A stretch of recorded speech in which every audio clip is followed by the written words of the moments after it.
Olá, seja bem-vindo, seja bem-vinda à segunda temporada do Estadão Blue Studio Talk. Vamos falar aqui de inovação, tecnologia, comunicação e marketing. O Estadão Blue Studio Talk é uma realização do Estadão Blue Studio com produção da Dami Filmes. Eu sou Luiz Fernando Bovo, jornalista e diretor de conteúdo do Estadão Publishing House. Hoje nós vamos falar aqui de performance no varejo. E para isso a gente trouxe Maíra Borges de Souza, que é vice-presidente de negócios da GetNet. Como é que vai, Maíra? Tudo bem, Luiz? Como vai? Tudo jóia. Bom, é um prazer imenso estar aqui com vocês, ainda mais para falar de um tema que anda tão quente no mercado, né? Que é o crescimento do varejo, inovações, tendências, e como é que a gente se mantém antenado dentro desse mercado que muda com uma dinamicidade imensa aqui. Muito bom. Também aqui comigo, Daniel Canelo, que é diretor do Estadão Blue Studio. Como é que vai, Canelo? Tudo bem, Bovo. Obrigado pela apresentação, Maíra. Muito obrigado pela sua presença. Certamente aqui vai ser um papo super descontraído e muito produtivo. Muito obrigado. Obrigada a vocês. Espero que você aproveite. Vamos lá. Roda a vinheta.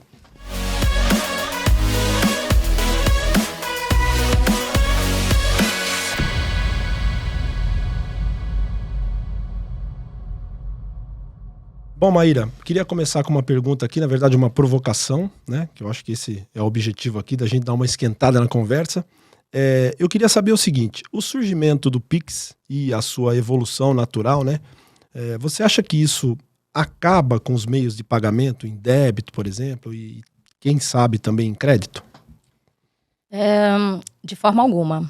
Eu acho que o Pix ele tem uma contribuição muito positiva para o nosso mercado de pagamento, à medida que ele aumenta a competitividade, né? E faz com que a indústria se reinvente para conseguir produzir soluções de pagamento no mesmo patamar do Pix, que traz pouca fricção, que traz conveniência para o consumidor, né? Então, assim, de certa forma, o Pix desafiou a indústria de cartões. E eu vejo isso como uma competição muito saudável, né? Que a gente tem que explorar cada vez mais. Até pensando em meios de pagamento no geral e como a gente opera com as maquininhas, né? Costumo dizer que, assim, nós estamos passando por um momento de transformação dessa indústria. E a maquininha que a gente fala que é a maquininha de cartão, né, vai começar a ser vista como uma maquininha de pagamentos. Como nós fazemos essa mudança, né, de um device que até então aceitava cartão de débito e crédito para um device agnóstico que comporta um hub de pagamentos. E além de cartão, a gente pode estar trabalhando dentro da maquininha com Pix, com as wallets, com pagamento via QR Code, ou seja, nós conseguimos introduzir dentro das tradicionais maquininhas de cartão outros meios de pagamento que vão trazer mais conveniência para o consumidor e ajudar o estabelecimento a vender mais. E a vantagem da gente integrar essas coisas, né, de se colocar Pix e outros meios de pagamento dentro da maquininha de cartão, tem dois olhares, né? De um lado, a gente consegue integrar a conciliação para o comércio, porque o comércio consegue ver no final do dia o fechamento das vendas, o extrato, o controle do caixa num relatório só, num device só, quando tudo passa por dentro da maquininha de cartão.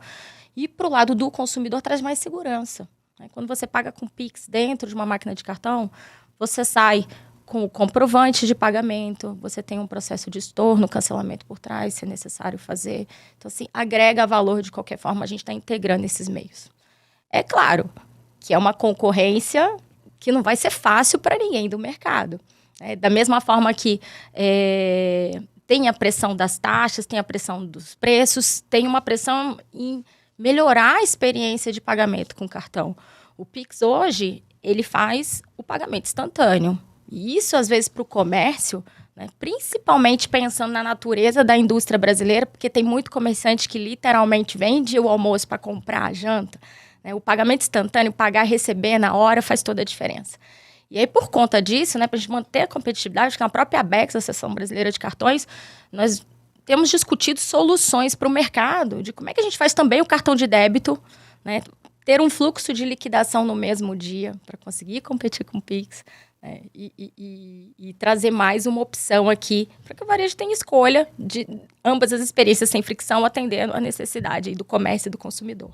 Agora, o Pix estava no radar de vocês? Ou seja, antes dele ser lançado, vocês imaginavam que pudesse aparecer um meio de pagamento como o Pix, assim, porque vocês trabalham com inovação, com tecnologia, enfim, normalmente tem ali setores, né, que estão muito olhando para o que está acontecendo fora do país e as tendências. Isso de alguma maneira estava no radar ou foi uma surpresa quando aconteceu? Sempre esteve no radar. Essa questão do olhar de inovação, a gente tem um cuidado danado de olhar sempre para fora do Brasil, entender mercados, entender tendências e tentar pensar quais são as tendências que nós achamos que no futuro vão vir mais rápido para o mercado brasileiro. Então, assim, a questão dos pagamentos instantâneos, que já deu certo em vários países, sempre esteve no radar. Eu acho que o que surpreendeu no mercado brasileiro foi a velocidade com que o Pix tomou espaço. Isso sim, eu acho que surpreendeu a todos. Hoje nós estamos numa indústria que o Pix cresce 700% ano contra ano. Enquanto o cartão de débito, né? De crédito ainda não, porque eu acho que enquanto a gente não maturar em soluções de Pix parcelado, o cartão de crédito ainda tem um período aqui com menos competitividade do Pix. Mas na questão do cartão de débito, a gente compara hoje um crescimento de 700% ano contra ano no Pix, contra 2% no cartão de débito. Foi o último relatório que a gente viu da Abex. Então, acho que essa velocidade, sim, com que o Pix entrou no mercado brasileiro foi surpresa para todos. Perfeito. Você falou de concorrência e escolha, né? São coisas assim... imagino que uma preocupação grande para vocês e tal, né? Ou seja, muitos concorrentes surgiram ao longo dos últimos anos aí. Uma diversidade enorme de players aí brincando com esse negócio de maquininhas, né? E a escolha do cliente, né? Como é que vocês trabalham isso? Dessa abundância de concorrentes nesse cenário competitivo tão forte, como é que vocês se posicionam para ser uma opção clara lá para o cliente de vocês, em termos de diferencial, de proposta de valor? Tá bom. É engraçado, né? Parece que foi há muito tempo atrás, mas, de fato, quando olhamos a história e pensamos na indústria de pagamentos brasileira, na quebra do duopólio, isso aconteceu em 2010. Ou seja, para tempo de maturação de indústria, não foi tanto tempo assim. Mas, de fato, o que nós vimos entre a quebra do duopólio, quando o mercado era predominantemente Cielo para aceitar a Visa, né, e Rede para aceitar Mastercard, até hoje, uma transformação de uma arena competitiva que saiu de 2 players para hoje, nós temos mais de 300 players. E dentro desse cenário de grande competição, a adquirência, que era o negócio core dessa indústria, se tornou um commodity. A maquininha de cartão é tudo igual. Cobrar taxa de crédito, taxa de débito, aluguel de equipamento, antecipar recebível, todo mundo tem. E a grande questão, que é o que você coloca para mim aqui, como indústria, é qual é a chave para sairmos dessa competição de preço, dessa comoditização e trazer soluções para que a gente consiga agregar valor no nosso produto, para que o consumidor no balcão escolha a nossa solução de pagamentos e não a solução do concorrente. Daí que vem o pensar de ampliar um pouco o nosso portfólio de produtos e serviços, olhando para o que o varejo realmente precisa na ponta. Quando falamos de olhar o que o varejo precisa, é impossível a gente conseguir diferenciar a oferta tratando todos os comércios e todos os segmentos de uma forma só. Então, eu acho que a primeira chave, quando a gente fala em diferenciação e agregar valor, e o que a gente tem feito para ser mais competitivo nessa indústria, é começar a olhar o portfólio dentro de uma segmentação. Aí, falando um pouco da GetNet, por ser uma empresa do Grupo Santander e por trás, a gente tem um banco que atende a todos os segmentos, da pessoa física às contas de atacado. A GetNet, por espelhar essa estrutura, eu preciso também trabalhar com todos os segmentos. E a oferta de valor que eu vou criar para um cliente de pessoa física não é a mesma para uma grande conta de atacado. Vou dar alguns exemplos. Quando a gente trabalha com pequenos empreendedores, a gente ainda tem uma dor no mercado brasileiro, que é a bancarização.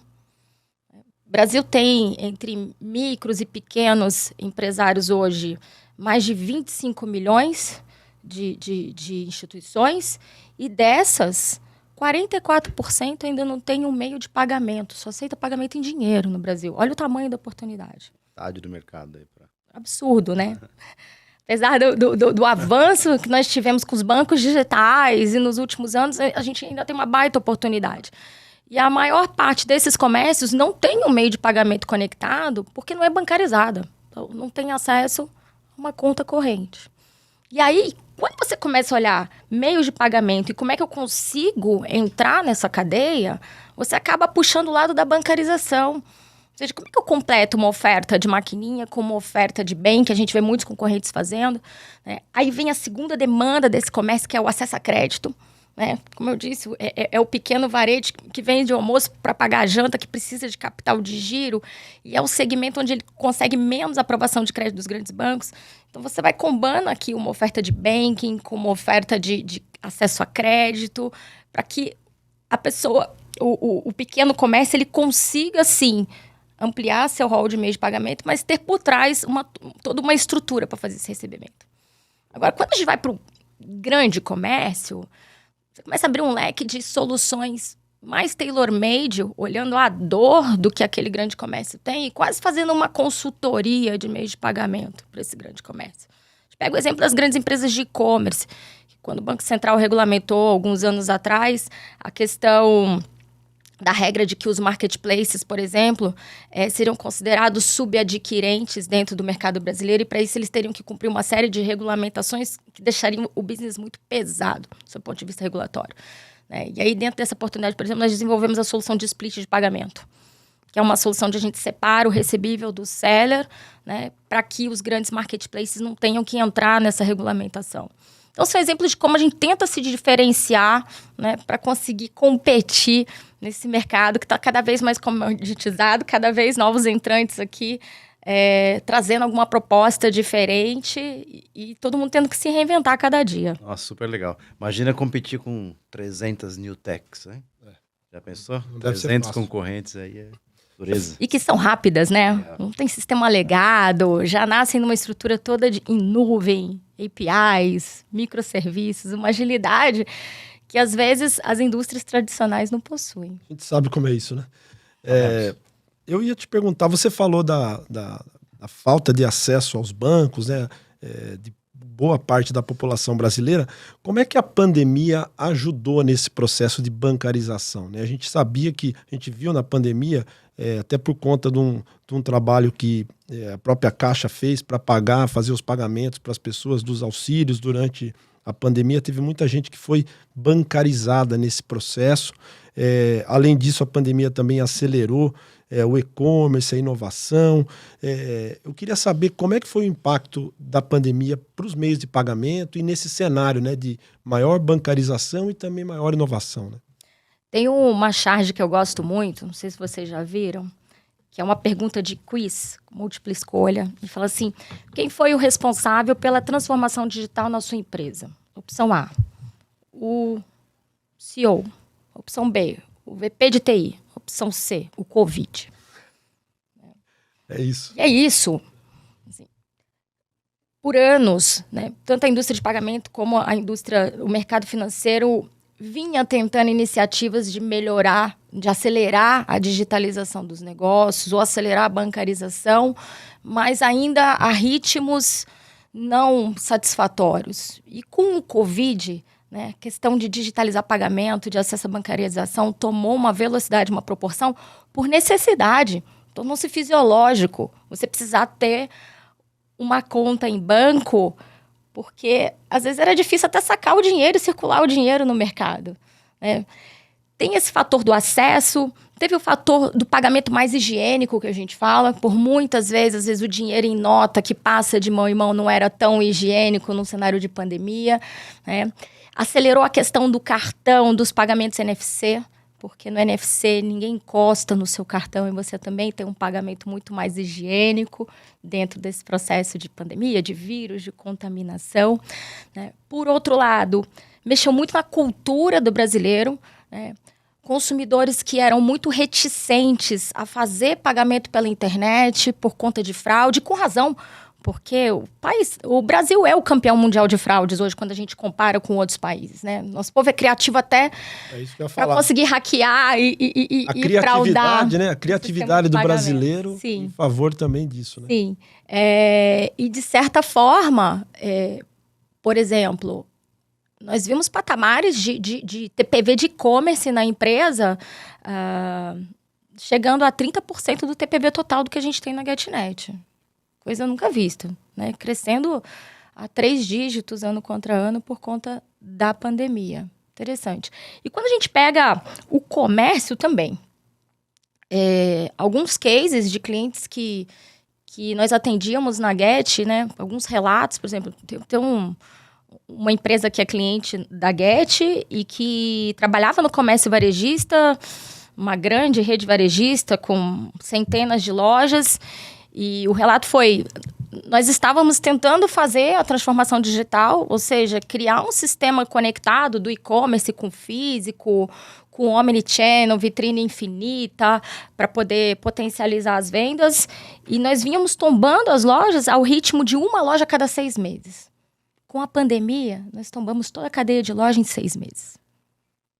Então, assim, tem o lado do copo meio cheio, né? Dos benefícios também, quando a gente olha em termos do mercado de pagamentos que a gente conseguiu acelerar com a pandemia. E você falou de fraude, né? Como é que esse trabalho de contenção de fraude, identificação de fraude dentro da GetNet? Imagino que esse seja um problema para toda a cadeia, né? Não só para a GetNet, mas vocês agem em conjunto? Isso é uma coisa de associação, de entidades? Ou vocês têm uma ação isolada? Como é que é esse trabalho antifraude? O tempo inteiro. É uma das maiores preocupações que temos hoje na GetNet, na indústria como um todo, né? Olhando também o lado bom da pressão que nós sofremos no mercado pelo excesso de fraudes, o Brasil é muito avançado em termos de segurança e toda a arquitetura de meios de pagamento para conseguir combater a fraude. Nós somos uma das primeiras indústrias do mercado que fez toda a replastificação dos cartões para operar com chip e senha, né? Existem mercados de primeiro mundo hoje que ainda não tem toda a base de cartões replastificada. Na França ainda se assina, né? Você ainda trabalha com a tarja, né? E aqui, assim, por necessidade, nós tivemos que acelerar esse movimento e hoje nós somos referência em todo esse controle de fraudes e arquitetura segura dentro da nossa indústria de pagamentos. Mas é um tema que é discutido quanto indústria na ABECS. Lá existe um GT de prevenção a fraudes, onde a todo momento, inclusive quando são descobertos novos golpes ou novas formas ali, né, de invasão do nosso sistema de pagamentos, o grupo troca e rapidamente se movimenta para combater algum tipo de ataque. E a GetNet, ela é referência nesse meio, nesse quesito de fraudes, né? Nós ganhamos por 2 anos consecutivos o prêmio das bandeiras como o menor índice de fraudes e chargeback no mercado. Mas não para, né? Assim, você conversa com o nosso departamento de fraude, todo dia tem algum BO, alguma coisa diferente. 24/7 de fato. É 24/7 de fato. Mas eu acho que o que a gente pode aqui é tranquilizar o consumidor quanto à referência do mercado brasileiro no quesito de fraude, né? A segurança que a nossa indústria hoje tem, por exemplo, nas maquininhas de cartão, o processo de certificação de uma nova máquina de cartão, quando um adquirente quer começar a trabalhar com um fabricante novo, com um modelo novo de máquina, é extremamente exigente comparado com outros mercados, né? Questão que dizem da licença PCI, que é a licença de segurança que tem que ter na máquina, a parte de laboratório de testes, a certificação que tem que ter com as bandeiras e todo o sistema de segurança, assim, é um nível de exigência absurdo, né? Nós chegamos, às vezes, a levar 6 meses para colocar uma máquina nova no mercado, justamente por todo o padrão de segurança que a nossa indústria exige.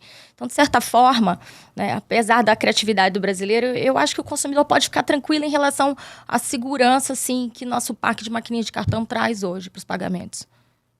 Você falou de 2 situações adversas, assim, né, que são externalidades ao negócio de vocês, né? Uma pandemia, que fez com que a gente corresse 20 anos em 2, né? e o outro justamente a fraude, né? A situação de fraude que é fruto aí dessa criatividade, né, do brasileiro. Duas situações adversas que forçam um cenário de inovação tecnológica, né? Qual é a próxima onda de inovação? Que a gente com certeza vai ter muita gente antenado aqui no podcast, antenado em tecnologia, né? Qual é a nova onda? O que a gente pode esperar em termos de inovação tecnológica do setor de vocês? Essa pergunta é polêmica, tá? Porque, dependendo para quem você pergunta da indústria, existem pontos de vista diferentes. Ela é polêmica e não combinada, né? Não, combinada. Vou colocar um pouco o que eu enxergo quanto indústria, quais são os temas que estão mais aquecidos hoje quando a gente discute no mercado. Eu acho que o primeiro deles, que tem sido muito falado, vocês já devem ter visto em outros fóruns, é a questão do Tap on Phone. O Tap on Phone nada mais é do que o celular, né, o smartphone se transformar na maquininha de cartão. Vocês fizeram uma prova de conceito, né? De teste grande, né? Nós estamos já em fase de teste, de piloto. Acho que a indústria inteira está se movimentando para isso. Ninguém quer ficar de fora. Quando vê uma tendência dessa, né, que tem uma promessa de revolucionar o mercado. Mas por que o Tap on Phone ele é tão diferente de um pagamento, por exemplo, com QR Code hoje, onde você gera o QR Code no celular dentro de um aplicativo de um adquirente e a pessoa encosta o cartão? Porque o Tap on Phone é a primeira versão de pagamento no celular que tem a mesma segurança, e o termo que a gente usa no mercado é liability, de uma transação de POS. Então, todos esses requisitos que a gente acabou de falar, de certificações, de exigências de segurança e arquitetura, agora foram viabilizados dentro do telefone celular. Então, pela primeira vez, a gente consegue garantir que uma transação de cartão que vai acontecer dentro de um celular vai ter toda a segurança e toda a padronização de um POS. Então, por isso que o tema tem sido tão debatido na indústria, né? E principalmente quando nós falamos vou fazer um link aqui da inovação com a dor que o mercado tem, né? Eu gosto muito de conversar de inovação com propósito, né? Geralmente as inovações que dão certo no mercado é porque a gente tem uma dor para resolver e a inovação resolve muito bem aquela dor focada. Hoje, fazendo um gancho também quando a gente falou da competição do Pix e o mercado do long tail, que é o MEI, que é a pessoa física, o principal ofensor para a gente competir com o Pix ali é o custo da maquininha de cartão. Você olhar a indústria hoje, cada vez mais existem promoções para você comprar maquininha a 12 vezes de R$2, 12 vezes de R$4, mas por trás, por ser um device super seguro, exigir toda essa parte de certificações, ainda é um device que a gente adquire na casa de $100. Então, assim, comprar um device na casa de $100 e vender para o cliente na faixa de 12 de 2, 12 de 4, traz um investimento grande que custa se pagar dentro dessa indústria. Enquanto você olha para o Pix não tem esse custo de investimento inicial. Então, o que é a dor que, para mim, o Tap on Phone resolve? A gente consegue começar a competir com o Pix, transformando o celular numa maquininha de cartão, onde a gente não tem investimento do device. Então, a gente consegue ser muito mais competitivo em preço, em taxa, para poder brigar de frente a frente com o Pix. Acho que é por isso que o Tap on Phone é um tema que tem sido tão discutido. Demorou muito para a indústria definir um padrão. Isso, um padrão mundial, tá? O Tap on Phone, ele é um tema que não é inovação só no Brasil, mas o mundo inteiro vem falando dessa tendência. Principalmente a fase 2 dele, que nós chamamos de Pin on Glass, que é a parte onde você começa a digitar a senha no vidro do celular para conseguir fazer transações acima de R$200, não fazer só o NFC. A documentação do Pin on Glass, o mercado lançou em novembro do ano passado, mercado mundial. E a indústria inteira agora está correndo para ver quem serão os primeiros players a ter a solução do Pin on Glass para finalmente ter um celular que substitua 100% o que uma maquininha de cartão faz. E aí, eu acho que dentro deste conceito teremos uma revolução na forma de aceitar pagamentos no mercado, que é até um pouco uma barreira cultural. Quando a gente tem uma coisa disruptiva, geralmente tem uma mudança de cultura por trás, e a gente sabe como é que é a curva de adoção, né? Tem quem assume o risco, os early adopters que vão entrar primeiro e testar, e vão começar a ser referência, porque, de fato, pensa até no que a gente falou da indústria brasileira, do consumidor brasileiro que é ressabiado, que já sofreu golpes de fraude, de repente começar a dar tap do cartão no celular de um comércio e digitar a senha no celular de um comércio. Essa era a minha pergunta, porque você tem que ter um trabalho de comunicação e de convencimento, né? Porque demorou um tempo até que as pessoas digitassem a senha numa maquininha de cartão. Aí, de repente, elas vão digitar a senha no celular de uma outra pessoa. Quer dizer, vai ter um trabalho aí de comunicação importantíssimo, né? O próprio NFC foi uma barreira cultural, a questão de dar o tap. Eu não sei se vocês lembram que, uns anos atrás, a Prefeitura do Rio de Janeiro entrou com um projeto de lei que queria bloquear, né, que os bancos criassem uma regra para bloqueio ou não do NFC, por medo de a questão de você dar um tap no cartão causar um problema generalizado de fraudes no mercado. E hoje a gente vê, por conta da pandemia, que o NFC, que é a questão de você fazer o pagamento por aproximação, já rompeu essa barreira cultural. É extremamente seguro, né? Você fazer, imediatamente você já sabe que a transação foi feita. Mas quando começou, existia muita resistência. E aqui, então, nós vamos viver o mesmo cenário. A gente tem discutido muito quanto à indústria, né? Que não adianta um player entrar sozinho e querer sair correndo na frente. A indústria vai precisar se unir, né, em uma grande campanha mesmo, de cultura, de mostrar o quanto a solução é segura, né, o quanto é evoluída e traz a mesma segurança que um POS traz, para a gente conseguir começar a disseminar essa nova tecnologia no mercado. Você estava falando... O celular, eu acho que ele é um meio muito importante também de você aumentar a bancarização das pessoas, né? Porque hoje todo mundo tem um celular, mas nem todo mundo tem acesso a banco, né? Então, acho que juntar as duas coisas talvez seja um caminho, né? Exato. Até porque o Tap on Phone sendo aplicativo dentro do celular, imagina o potencial que a gente tem de combinar essa aplicação dentro de um aplicativo de uma conta digital, de um banco, e fazer um bundle de oferta aqui para os consumidores. Legal. É bem bacana. Show de bola, show de bola. E aí, só complementando, eu falei que eu ia falar de duas tendências, né? Sim, por favor. A segunda que eu acho que começou a esquentar agora, mês passado no mercado, é o lançamento do WhatsApp Pay. Onde a Meta escolheu o Brasil como o segundo mercado do mundo para operar nessa solução de pagamentos. E a indústria fez um esforço nos últimos meses aqui para conseguir criar uma solução de pagamentos sem nenhuma fricção. Dentro, quem já viu e já viveu a experiência de você cadastrar do lado do cardholder o celular dentro do WhatsApp e do lado do comércio, conseguir cadastrar o catálogo de produtos e fazer esse match do pagamento, quando a gente fala de experiência sem fricção, assim, é uma mudança de patamar absurda do que a gente está acostumado a ver. Então, também eu acho que, assim, o que você acha que são as próximas tendências? Por onde você acha que a indústria vai crescer? Eu acho que nessas duas linhas aqui de lançamentos. E como é que está a adoção desse pagamento via WhatsApp no Brasil? O processo aqui é lento, até por conta das exigências que o Banco Central fez para toda a indústria. Então, existe no momento 3 players do mercado só fazendo os testes, né? Esses players estão, assim, tratando clientes do legado ao ritmo de 2% da base só operando. Por exemplo, nós da GetNet estamos fazendo o teste, mas com uma quantidade bem limitada de comércios. Mas a ideia aqui é que em 3, 4 meses essa solução já esteja disponível para o mercado inteiro. Até porque todo mundo também usa o WhatsApp, né? Então é muito mais fácil de você fazer, disseminar esse tipo de pagamento. Né? Eu queria falar um pouco de ESG com você. Vocês têm um trabalho muito forte em ESG, né? Tem até uma ação muito legal que vocês recolhem as bobinas plásticas, né?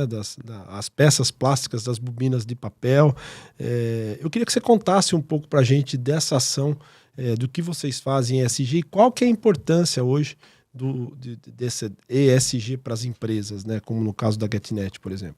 É um pilar super relevante dentro da nossa estratégia. Acho que fica muito mais tangível quando a gente vai para o mundo dos devices, né? A questão de reciclar, sim, né? Trabalhar com a parte de dentro das bobinas ali, onde a gente tinha um desperdício de plástico e reverter. tem uma contribuição imensa aqui para a questão de menos resíduo na natureza, mas nós temos também a outra frente das maquininhas renováveis.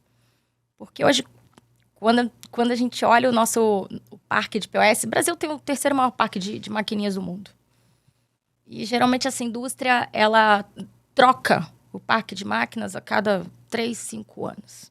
Então imagina a quantidade de devices que a gente descarta todo ano, quando a gente pega os principais players. E a ideia de se fazer uma maquininha renovável foi justamente isso, assim, quando a máquina ela termina de depreciar e seja ao ponto de descarte, por que não reciclar essa máquina e vender a um preço acessível para aqueles consumidores que no dia a dia não conseguem pagar pelo aluguel ou por uma máquina nova que custa muito mais caro. Então, a linha de máquinas renováveis, que a gente começou com a máquina com bobina, depois foi para sem bobina, ela traz essa proposta também de SG, da gente reutilizar a máquina e também, por um outro lado social, tornar a máquina mais acessível a algumas camadas aqui da sociedade que não conseguiriam pagar por uma máquina nova. Entendi. A gente está vendo agora o surgimento do 5G, né? 5G apareceu no Brasil, enfim, em outras partes do mundo também. Eu queria saber, na sua opinião, como é que o surgimento do 5G auxilia a criação de novos negócios e também facilita ou não, né? Eu imagino que facilita o trabalho de vocês.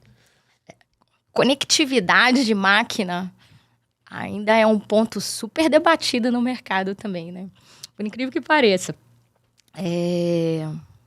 Por exemplo, geralmente, quando nós desenvolvemos um device novo, ou quando a gente compra um device novo para operar dentro do nosso portfólio, eles trazem 2 opções de conectividade. Então, ela traz, por exemplo, o 4G, se o 4G falha, fallback para o 3G.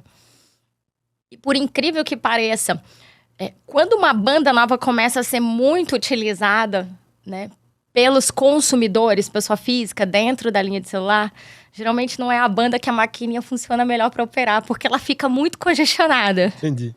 Então, por questão de adoção, geralmente a indústria de pagamentos, ela sempre entra depois numa banda dessa. Assim, o movimento é sempre mais tardio, né? Agora nós estamos começando a ver as primeiras máquinas que conseguem operar numa banda maior, mas a gente ainda opera muito no fallback, no 4G com fallback para 2G. Por incrível que pareça, o 2G, ele ainda funciona muito bem no mercado de pagamentos, porque é uma banda que se tornou obsoleta para os telefones celulares e que fica com muito mais disponibilidade para a conectividade das maquininhas, né? A transação é realmente mais trivial do ponto de vista de consumo de banda e tal, né? Exatamente. E aí, assim, tem a questão também que a gente fala muito de tendência, o que a gente vem testado nas maquininhas. Primeiro, os chips multioperadoras, porque por muitas vezes a maquininha vem com chip só. E aí o cliente escolhe o melhor chip para aquela região. E a complexidade logística que se tem de se manter um estoque com chip de 4, 3 operadoras para poder abastecer uma região e o consumidor poder escolher o chip é imensa. Então, assim, tem um ganho aqui para a indústria de, às vezes, trabalhar com um chip multi-operadora que o agente logístico, na hora da instalação, pergunta qual é o melhor sinal aqui e tal. E ele já configura o chip. Então, essa é uma tendência que a gente vem discutindo. E a questão também dos chips virtuais, que já existem tecnologias, né, onde a gente consegue colocar dentro da maquininha também um chip virtual e deve estar avançando aí nos próximos anos. Por incrível que pareça, ainda tem lugar no Brasil que tem pouco sinal, né? Ou quase nenhum sinal, né? E como é que vocês fazem nesses lugares onde não tem sinal, onde o sinal é falho? Como é que a maquininha consegue chegar, se consegue? Quando não tem chip, o único jeito é a conexão Wi-Fi. Praticamente, assim, no começo, era um grande diferencial a máquina ter uma conexão Wi-Fi como contingência do chip, né? Cobrava-se até mais caro por isso. Hoje é uma necessidade. Praticamente todas as máquinas do mercado, elas trazem as 2 opções de conexão. O chip de telefonia e a conexão Wi-Fi para os lugares onde o sinal de celular não chega. Entendi. Eu queria falar um pouco das fintechs. A gente viu aí nos últimos anos um crescimento exponencial das fintechs, né? A gente falou aqui no começo dos vários players hoje que estão disputando o mercado. Eu queria saber como é que isso impactou o negócio de vocês, né? E como é que vocês encaram as fintechs hoje como parceiras, como concorrentes? Como é que vocês trabalham esse ecossistema de fintechs que muitas vezes podem ajudar uma empresa tradicional, uma empresa mais estabelecida, né, que tem um legado, a dar um passo adiante, né? Como é que é essa relação de vocês com as Perfeito.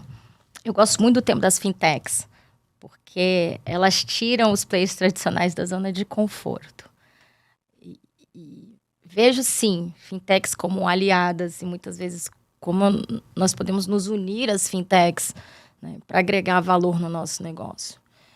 Dentro dessa competitividade imensa que o mercado tem vivido, muitas vezes a forma da gente se reinventar no mercado é avançar por linhas de negócio que não o core de pagamento.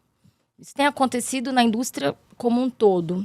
Se nós olharmos os principais concorrentes e fusões, aquisições que vêm acontecendo, na maioria das vezes elas vêm acontecendo fora do círculo de meio de pagamento, para que a gente possa se diferenciar. Eu tenho um exemplo dentro da GetNet, onde a gente investiu numa fintech que é a AI, que é uma empresa de automação comercial. E por que pensar na AI? Quando a gente sobe um pouco a faixa de comércio do varejo, de público-alvo que a gente atua, e a gente pensa no pequeno comércio que está se formalizando, primeiro passo para você se formalizar, seja o tamanho da loja que você for abrir, um comércio maior, uma portinha, você precisa ter algum instrumental mínimo para operar. Não só a máquina de cartão, mas um sistema de caixa para fazer o controle de um estoque, né? Um sistema que faça impressão, registro de uma nota fiscal. E a AI é uma fintech que nós olhamos no mercado que tinha essa solução. E tinha uma solução de ponto de venda, onde era possível cadastrar catálogo de produtos, controlar um estoque, individualizar uma comanda para o restaurante, emitir uma nota fiscal dentro da própria maquininha de cartão.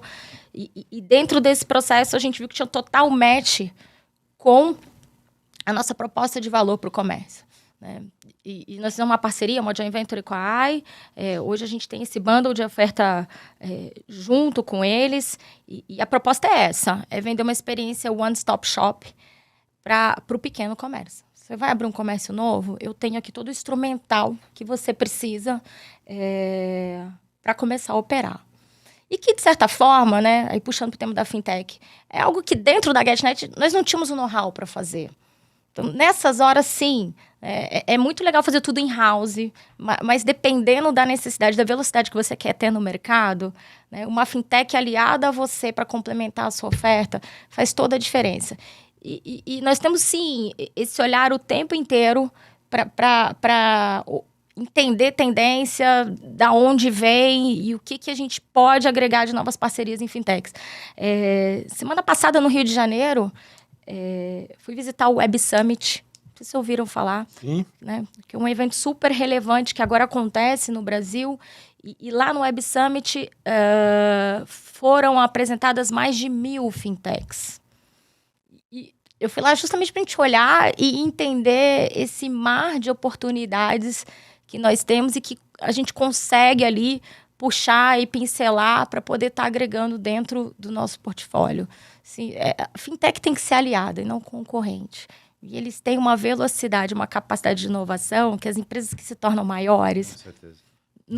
não conseguem absorver, né? Então a gente precisa trazer a fintech para junto. Nem sei se tem também que absorver no primeiro momento, né? Acho que não tem que absorver tudo. Até no conceito hoje de negócio, que é você testar MVP e tudo, talvez faça sentido você ter essas fintechs ou ter essas pequenas empresas, startups, né, trabalhando com as empresas maiores no primeiro momento, para depois você decidir se é o caso ou não de criar um novo negócio a partir daquilo, trazer aquele conhecimento para dentro, né?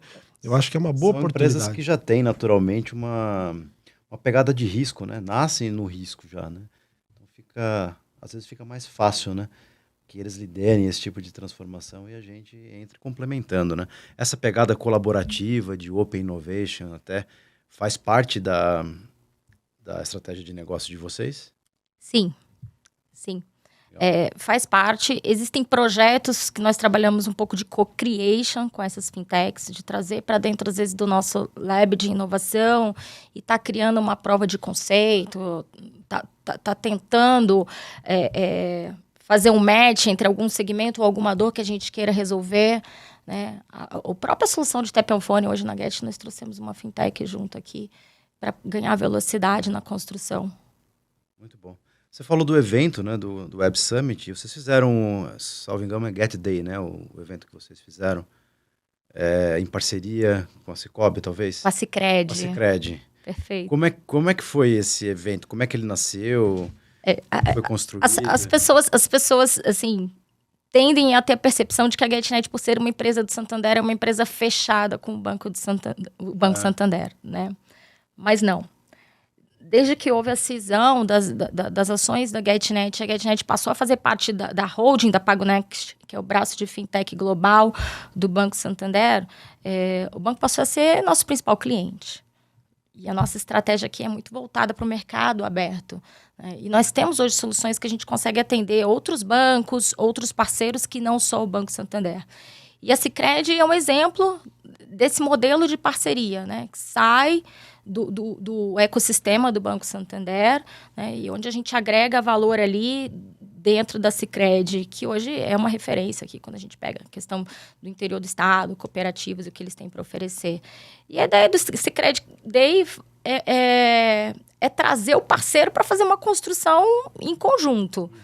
Então, estavam lá o time da GetNet, o time do Sicredi, e numa agenda que vai desde modelo de atendimento, modelo comercial de ofertas, tecnologia, lançamento, ou seja, quais são as frentes, né, que nós temos que discutir e focar para acelerar essa parceria.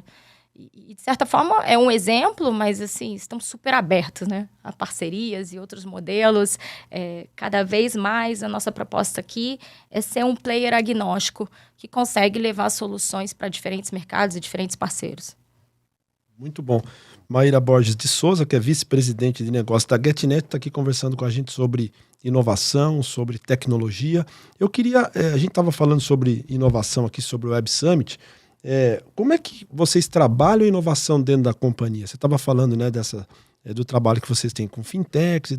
Vocês têm lá um departamento ou isso é uma cultura espalhada por todo mundo? Como é que a gente sabe que inovação ela tem que ser...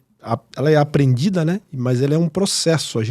Isso tem que estar o tempo todo ali sendo trabalhado. Como é que é isso dentro da companhia? Inovação já foi um departamento dentro da GetNet. Eu não sei se em outras empresas é o modelo que funciona, mas o nosso teste de criar um departamento de inovação não teve muito sucesso no passado, não.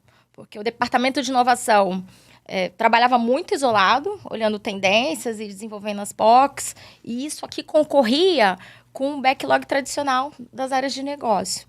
Então, era difícil a gente casar, né, a esteira de inovação com a esteira do dia a dia, que já estava priorizada, definida, evoluída. E aí nós tomamos a decisão de incorporar a inovação dentro das áreas de produto e tecnologia. Existe uma cultura, uma questão de... Todo ano, quando a gente faz o nosso planejamento estratégico, tentar entender um pouco a questão de tendência de mercado, o que a gente tem de dor para resolver e qual vai ser o pitch de inovação daquele ano. Por onde a gente aposta que a gente vai trazer estratégias e coisas diferentes. Exemplo desse ano, o Tap on Phone, que eu já falei. Tem uma outra frente super bacana que nós estamos trabalhando em parceria com o Banco Bex, que também foi adquirido recentemente pelo grupo, que é um banco de câmbio, de como a gente comba pagamentos com FX, que é uma tendência super grande desses sellers internacionais que querem começar a operar no Brasil, e a gente traz um produto mais integrado, onde facilita a conciliação e toda a parte de câmbio é muito mais fluida para esse modelo de negócios. Então, são exemplos de temas que o mercado não tem, que a gente vem trabalhando, inovação dentro de casa, mas sempre na linha de inovação com propósito. De entender qual é o mercado que eu quero atingir, qual é a dor desse mercado, o que ninguém faz no mercado que eu poderia estar agregando inovação dentro da minha cadeia para tratar uma dor.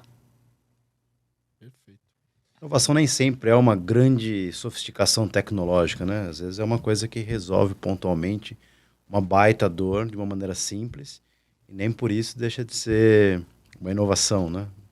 Em métodos, em processos e tal. Tem vários exemplos aí de como pequenas coisas mudaram o dia a dia de grandes negócios, né? E acho que uma empresa que tem a inovação no seu propósito, ela também é mais permissiva ao erro, né? Ela convive melhor com o erro, faz parte do dia a dia. vocês se habituam a trabalhar dessa forma, ou seja, as equipes, né, que têm inovação ali de forma transversal, pelo que eu entendi, conseguem trabalhar bem a frustração de alguma coisa não dar errada, de alguma coisa que foi pensada para solucionar uma dor e aquilo eventualmente não deu certo. Como é que vocês trabalham isso? É quase no nível das pessoas mesmo, né? Dentro da companhia. Nós estimulamos bastante, mas ainda é uma questão cultural, né? Porque o ser humano não tolera muito bem a frustração. Então, por mais que você fale para os times, dependendo do desafio, é melhor desenvolver rapidamente, testar, e se não der certo, corrigir em rota, do que você gastar muito tempo desenvolvendo e quando a solução entra em produção, você vê que realmente naquilo você gastou mais tempo ainda, né, na concepção. É uma tendência. Desenvolver mais rápido, ciclos mais curtos, testar e corrigir a rota em produção. Mas ainda vejo dentro da companhia que é um ponto cultural. Que as pessoas ainda têm receio de vou ser julgado, vou ser taxado por ter um caso de insucesso. Então, assim, tem o estímulo, tem a parte da transformação digital. Nós estamos vivendo agora, principalmente por conta dessa fusão com as estruturas internacionais da GetNet, porque para você trabalhar num ecossistema de inovação, onde você trabalha por sprints, POCs, testa em produção e corrige, você precisa ter a metodologia enraizada na empresa e você precisa ter a arquitetura dos sistemas pronta para isso.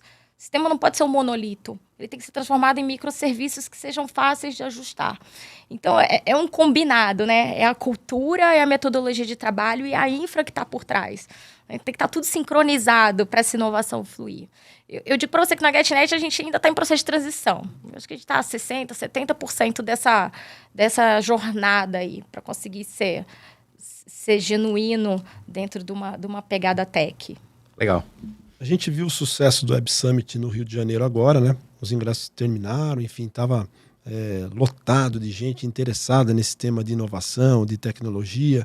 A gente viu o Web Summit de Lisboa em novembro passado também. Os brasileiros eram, se não a maior, uma das maiores delegações lá. O SXSW esse ano também, os brasileiros dominaram esse festival de inovação que acontece lá em Austin. Eu queria saber de você o seguinte: você acha que as empresas brasileiras ou os empreendedores brasileiros estão mais conectados com inovação, estão mais preocupados com inovação, visto esse sucesso desses festivais, desses movimentos de inovação que estão acontecendo pelo mundo? Eu acho que o brasileiro é pioneiro quando tem uma inovação. Principalmente, assim, vou puxar um pouco para o meu lado da indústria de meios de pagamento. Toda vez que nós visitamos um evento fora e nós comparamos as tendências que nós vemos lá fora com o que a gente já vem fazendo no Brasil, nós estamos bem up-to-date com o que tem acontecido no mercado mundial. Eu acho que a vinda do Web Summit para o Rio de Janeiro, acho que só consolida essa questão de que, sim, o Brasil ele é um celeiro para a inovação. Em um evento tão grande, assim, nós não tínhamos um evento dessa proporção feito no Brasil, né? E eu acho que a vinda do evento só traz essa chancela de que os profissionais brasileiros, sim, são ávidos por inovação, são referência quando o tema é inovação, né? Buscam isso lá fora e já são referência lá fora. Então, por que não trazer um evento aqui para dentro do Brasil com a mesma pegada? E quando você falou do Brasil, né, que é enfim, tá sempre na crista da onda aí quando o assunto é inovação, lá para a GetNet, quando vocês vão olhar o mercado fora do Brasil, para quem que vocês olham? Quando vocês vão fazer o planejamento para esse ano, o planejamento para o ano que vem, quando vocês precisam saber o que está acontecendo, qual que é o mercado-alvo, que país que vocês prestam atenção, que vocês falam, putz, a China é um lugar que a gente acompanha porque tem lá esse sistema de pagamento é mais avançado, ou tem alguns itens mais avançados. Eu imagino que, como você falou aqui, a gente vê que o Brasil está muito avançado nesse setor já, mas imagino que tem coisas em outros lugares que vocês olham. Que país que vocês olham quando esse assunto acontece lá dentro? Um pouco de tudo. A China é referência nas maquininhas, nos devices. Geralmente, os devices mais inovadores seja em design, em funcionalidade, vem de lá. Então, a todo tempo a gente tem esse olhar dentro da China por conta dos devices. Vejo muita coisa em Israel, quando a gente quer falar, às vezes, de health tech ou fintechs, eles também são referências. Então, assim, empresas de lá que nós trocamos figurinhas e sempre discutindo tendências também. No mercado americano existem as gigantes em termos de experiência do cliente, em termos de pagamento, quando a gente pega uma Stripe, uma Square, que eu acho que é sempre válido um olhar, porque eles estão sempre um passo à frente ali, quando o tema é UX. Europa, a gente tem discutido muito o tema de DCC, que é a questão de... Vocês já devem ter visto em alguma viagem internacional, quando você espeta o cartão na maquininha e fala, você quer pagar em real ou quer pagar no moeda local? Exato. Que é algo que a gente não tem tão disseminado no Brasil, né? E eles lá são referências para esse tema, quanto outros temas. Então, assim, um pouco de tudo, dependendo do mercado. A facilidade que a gente tem agora de estar conectado numa holding internacional é que a troca com o mundo inteiro é muito rica. A gente tem GetNet na Polônia, na Alemanha, no Reino Unido, México, Argentina, Chile. Então, assim, o acesso à informação, à tendência de outros países e o quanto a gente consegue, se a gente enxerga uma oportunidade de trazer para cá, tem sido algo espetacular dentro dessa troca. Muito bom. Inteligência artificial. Esse é o tema do momento, né? Todo mundo só fala em inteligência artificial. Como é que vocês encaram a inteligência artificial? Isso ajuda, atrapalha? Vocês já estão trabalhando com isso? Como é que é? Ajuda muito. Existem soluções segmentadas dentro da Get, onde a gente vem trabalhando com inteligência artificial. Né? Os próprios modelos neurais que são usados dentro dos sistemas de fraude usam muito de AI. Existem outras frentes que temos discutido até em como a gente agregar a tecnologia do GPT-4, por exemplo, para trazer mais acuracidade no tema de disputas de chargeback hoje, que é um processo totalmente manual, né, onde a gente tem por trás um back-office, que quando a gente recebe uma disputa, a gente vê se realmente leva a disputa adiante, não leva, de um chargeback, e que já tem modelos ali onde a gente vê que a entrada de uma inteligência artificial, substituindo essa avaliação manual, pode ser muito mais eficiente. Parte de campanhas, CRM, nós estamos fazendo toda a troca da nossa infraestrutura de campanhas e já com esse olhar de como é que a gente consegue agregar o AI ali nos nossos motores de campanha. Mas eu acho que o AI é um tema que, se alguém tinha resistência no começo, não dá mais para a gente ter, né? A gente tem que usar ele como aliado no dia a dia para os nossos processos. Certamente. E o desenvolvimento das tecnologias associadas acontece aqui no Brasil, acontece lá fora, nessa rede toda, ou é um processo híbrido nesse sentido? A nossa plataforma ela ainda é local. Hoje, né? Apesar de todo... Assim, existe um roadmap de construção de uma plataforma global onde todos os países vão se conectar ao longo do tempo, mas a questão de novos fornecedores e novas soluções tem um debate global, porque às vezes algum país fechou uma parceria com algum fornecedor que eu consigo agregar dentro da minha plataforma brasileira. Então, assim, essa troca é muito rica, a gente faz o tempo inteiro. Legal. Bom. A gente está conversando aqui com a Maíra Borges de Souza, que é vice-presidente de negócios da GetNet. E, Maíra, tem uma pergunta para você aqui sobre vocês lançaram recentemente um programa muito inovador chamado Get Conecta. Queria que você contasse para a gente que programa é esse. O Get Conecta é um programa de parcerias com as software houses. Como eu dei o exemplo ali do pequeno varejo anteriormente, uma pequena loja para operar, né, por menor que seja, precisa do mínimo de organização de sistema. Entre elas, o sistema de caixa, onde vai controlar o estoque, vai cadastrar sua prateleira de produtos, vai fazer emissão de notas. E o que a gente tem percebido dentro dessa estrutura é que as software houses, né, que hoje são mais de 8 mil no Brasil, têm uma atuação local, regional, e são muito fortes no ponto de venda desse pequeno varejo. Em termos de fazer relacionamento, de influenciar, de prestar uma consultoria, ajudar nessa organização da gestão da loja. Né? E o Get Conecta, o programa que a gente lançou de parceria com essas software houses, né, que possuem esse relacionamento muito próximo para o pequeno varejo, para que o agente da software house, quando ele vá visitar um varejo para fazer a venda do sistema de PDV, também possa ofertar, né, os produtos da GetNet, né, os produtos da Altar, que é um outro braço que nós temos de inovação dentro da Get, que vende a parte de conciliação, de TEF, tudo agregado aqui num grande portfólio. É um imenso ganha-ganha-ganha.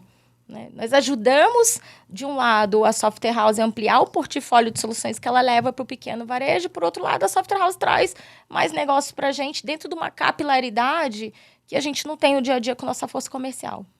Muito legal. E vocês identificam essas software houses como? Eles que se propõem a fazer isso, vocês identificam e oferecem? Como é que é esse trabalho? Existe uma associação bem forte no Brasil das software houses que se chama AFRAC. O primeiro passo foi a gente se aproximar da AFRAC, a gente tem um relacionamento muito próximo com eles lá. A feira das software houses, né? Assim como tem o Web Summit ali, Fintechs e inovação, existe uma feira que se chama Autocom, todo ano, onde as software houses se reúnem. Então, assim, nossa aproximação veio por meio desses eventos, por meio da AFRAC, né? E tem muito uma questão, é um mercado fechado e tem muito uma questão de indicação, né? De você começar a se tornar referência, uma software house experimentar a sua solução, indicar para um outro colega, e de pouco em pouco a gente vai disseminando essa parceria. Muito legal. Eu queria falar um pouco de diversidade com você. Como é que a companhia tem trabalhado a questão da diversidade e da inclusão? Assim como a ESG, imagino que é um tema muito caro, né, às empresas hoje. Como é que é isso dentro da GetNet? Prioridade total. Acho que, assim, é um dos pilares mais fortes que a GetNet traz e traz de uma forma genuína, né? A gente diz muito e as pessoas que estão na empresa também reconhecem. Não é uma questão de cumprir cota. Nós acreditamos no propósito de que uma empresa diversa traz muito mais benefício, muito mais resultado, né, do que uma empresa totalmente homogênea. A gente preza pelo heterogêneo, né, pelas mulheres cada vez mais na liderança e na equidade aqui de gêneros, pela carreira e como a gente incentiva aqui o crescimento dos pretos dentro dos nossos times, né? Quando a gente pensa a questão de idade, de misturar as pessoas mais novas com as pessoas mais de gerações, né? As pessoas mais velhas e essa miscigenação que ela traz para a gente, né? O total respeito e o quanto a gente reconhece, sim, o papel que a comunidade LGBT tem no nosso trabalho e os cases que a gente tem, o quanto isso agrega e diversifica e mexe no clima e traz uma pegada, um olhar diferente para os negócios que a gente discute. Diversidade é um pilar, é um programa estruturado dentro da GetNet, tem um VP da GetNet que é o embaixador ali dentro, né, onde a gente promove os fóruns, promove as discussões, discute um pouco de questão de política e de como cada vez mais a gente traz esse tema para dentro de casa de uma forma supernatural. Assim, eu acho que o desejo é chegarmos num ponto em que a gente não precise ter, né, um grupo de diversidade, um fórum para incentivar a diversidade, que isso seja tão natural que permeie a companhia, que sobreviva por si só. Mas como acho que ninguém, né, nem a indústria está nessa fase ainda, a gente tem a bandeira estruturada lá como grupo para poder fazer acontecer. É muito importante isso que você falou, né? Essa questão de outros olhares, outros pontos de vista, né? Isso que a diversidade, que a inclusão nos traz dentro da companhia, né? Pessoas olhando de outra maneira, encarando um problema de outra maneira, trazendo novos problemas, novas maneiras de ver aquela mesma coisa que a gente achava que era um caminho único, né? Enriquece o debate, né? Faz com que a gente tenha novas formas de pensar o negócio e assim vai, né? Acho que reconhecimento disso vocês já começam a ter no mercado, já começam a ser referenciados como uma empresa que de fato atua com essa bandeira, né? Acho que vocês já estão no ranking da Great Place to Work, as coisas já começam a aparecer. Acho que isso deve ser super gratificante, não? É muito. E particularmente no meu caso, né? Porque mulher também é uma questão de diversidade. Principalmente quando a gente olha as mulheres em cargos de liderança, né? Eu brinco que eu falo, porque hoje eu sou a única mulher dentro dos vice-presidentes da GetNet. Então, tem uma bandeira de diversidade que eu levo lá. E diferente de quando eu ingressei no mercado, 20 e poucos anos atrás, né?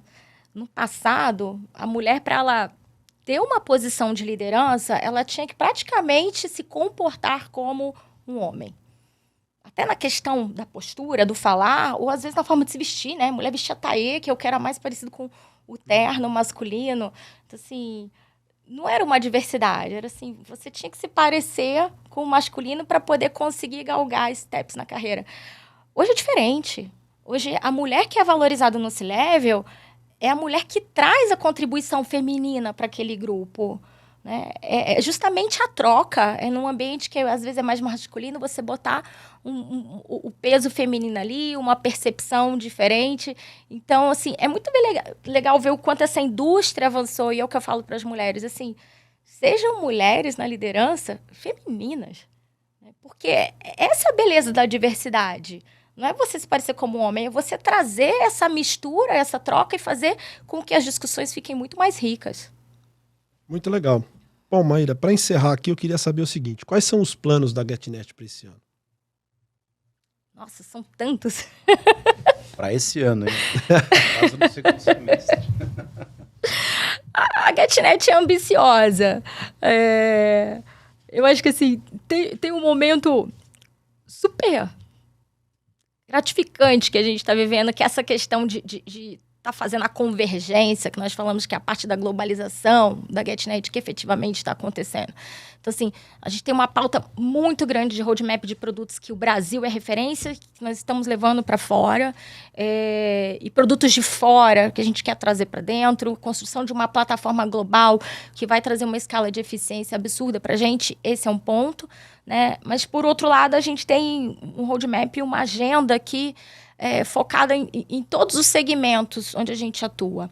Eu acho assim, as pequenas e médias empresas, onde nós já temos uma posição consolidada, tem uma evolução muito grande dentro das nossas ambições, que a gente chama de serviço de valor agregado, que é dentro dessa dinâmica de indústria de que está tudo commodity, como é que a gente se diferencia, né? E, então, assim, tem um portfólio que nós construímos ao longo do ano, que a gente começa agora a dar tração comercial e disseminar para os nossos clientes, seja via iMobile para trabalhar, ofertar um sistema de PDV, seja via Get Conecta para vender TEF e conciliação, seja na parte do digital, que nós somos muito fortes, porque nós temos o gateway próprio, um split de pagamento, uma plataforma de recorrência. Então, assim, toda a nossa ambição passa por como a gente sai de uma plataforma de pagamentos para uma plataforma de tecnologia que vende solução para o varejo. E na parte de grandes contas, sempre tem a discussão entre o trade-off de se ter um market share, mas também manter uma rentabilidade do business. Eu acho que é o tema da indústria agora, com as margens apertadas, como é que a gente mantém a rentabilidade desse business, seja qual for o segmento, que tem sido um debate muito forte lá, e a estratégia para grandes contas vem muito focada nisso. Muito bom. Conversamos aqui com Maíra Borges de Souza, que é vice-presidente de negócios da GetNet. Maíra, muito obrigado pela presença. Obrigada a vocês. Foi um prazer. Esse foi o Estadão Blue Studio Talk, podcast do Estadão Blue Studio, em parceria com a Dami Filmes, para discutir inovação, tecnologia, comunicação e marketing. Espero que você tenha gostado e até a próxima.